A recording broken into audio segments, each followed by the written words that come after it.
ഏവർക്കും ജിഷ ലേണിംഗിലേക്ക് സ്വാഗതം. ഇന്ന് നമ്മൾ 7ാം ക്ലാസ്സിലെ കേരള പാഠാവലി മനസ്സിലെ കിളി എന്ന പാഠഭാഗമാണ് നോക്കാം. മരങ്ങളിൽ കൂടിപ്പാർത്ത് ശബ്ദവീചികൾ തീർത്ത് അനേകം പക്ഷികൾ. ഇത്തരം കൗതുകങ്ങൾ കുഞ്ഞുങ്ങൾ ഹൃദയത്തിൽ ചേർത്ത് വയ്ക്കുന്നു. വേനലവധിക്കാലം വന്നു. പിഗിലുവിന് സ്കൂളിൽ പോകേണ്ടതില്ല. എന്നിട്ടും അതിരാവിലെ തന്നെ അവൻ ഉണർന്നു. ഉറക്കച്ചടവോടെ കണ്ണുകൾ തിരുമ്പിക്കൊണ്ട് അവൻ പൂന്തോട്ടത്തിലിറങ്ങി.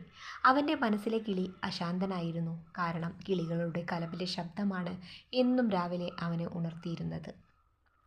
പൂന്തോട്ടത്തിലെത്തിയ പിഗിലു പക്ഷികളെ തിരഞ്ഞു. പക്ഷെ ഒന്ന് ശ്രദ്ധിച്ചു നോക്കിയപ്പോൾ കുരുവി, വായാടി കിളി, ബുൾബുൾ, തത്ത തുടങ്ങി പലതരം പക്ഷികളെ അവൻ കണ്ടു. ഓരോരുത്തരായി അവനെ സന്തോഷപൂർവ്വം എതിരേറ്റു. 1, 2, 3 എന്നിങ്ങനെ ഓരോന്നിനെയായി പിഗിലു എണ്ണി തുടങ്ങി. അങ്ങനെ കണ്ടും ആസ്വദിച്ചും എണ്ണിയും അവൻ ഗേറ്റിനു വെളിയിലെത്തി.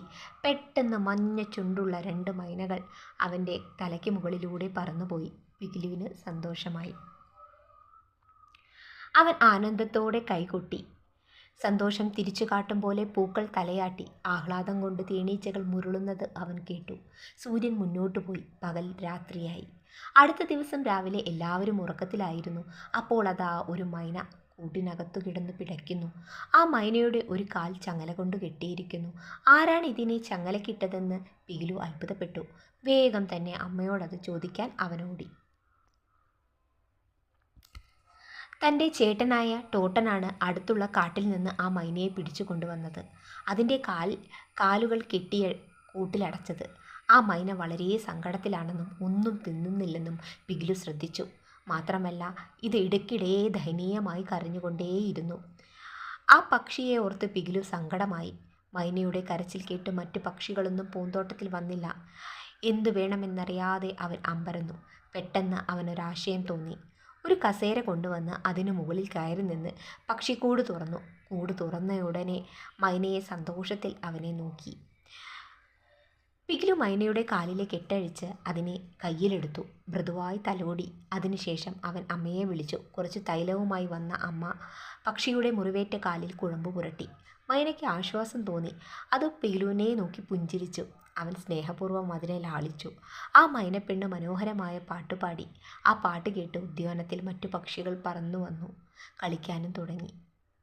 പല ഇനം പക്ഷികൾ അവിടെ വന്നു നിറഞ്ഞു. പൂന്തോട്ടത്തിലേക്ക് പോയ മൈന ഒരു മരക്കൊമ്പിൽ കയറി. ഒരു കൊമ്പിൽ നിന്ന് മറ്റൊരു കൊമ്പിലേക്ക് ചാടി. ഒടുവിൽ മൈന പറന്നുപോയി. ആകാശത്തിൻ്റെ വിശാലതയിലേക്ക് പറന്നുപോയി.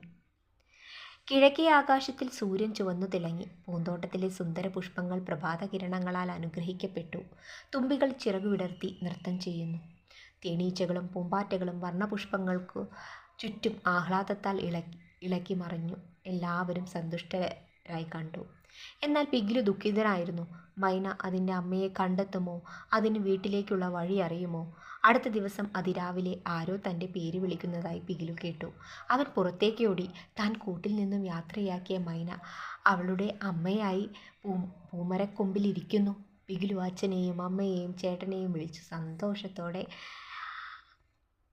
ആർത്തു വിളിച്ചു. ഹായ് ഹായ് ഹൂയ്. ആഹ്ലാദ തിമിർപ്പിലവൻ ആറാടി. തൻ്റെ മനസ്സിലെ പക്ഷി പറന്നു ചെന്ന് രാത്രിയിലെ പ്രകൃതിയിലെ പക്ഷിയെ കണ്ടുമുട്ടിയ സന്തോഷാനുഭവം പിഗിലുവിനുണ്ടായി. ഓക്കെ, മനസ്സിലെ കിളി വിമലേന്ദ്ര ചന്ദ്രനാണ് എഴുതിയത്.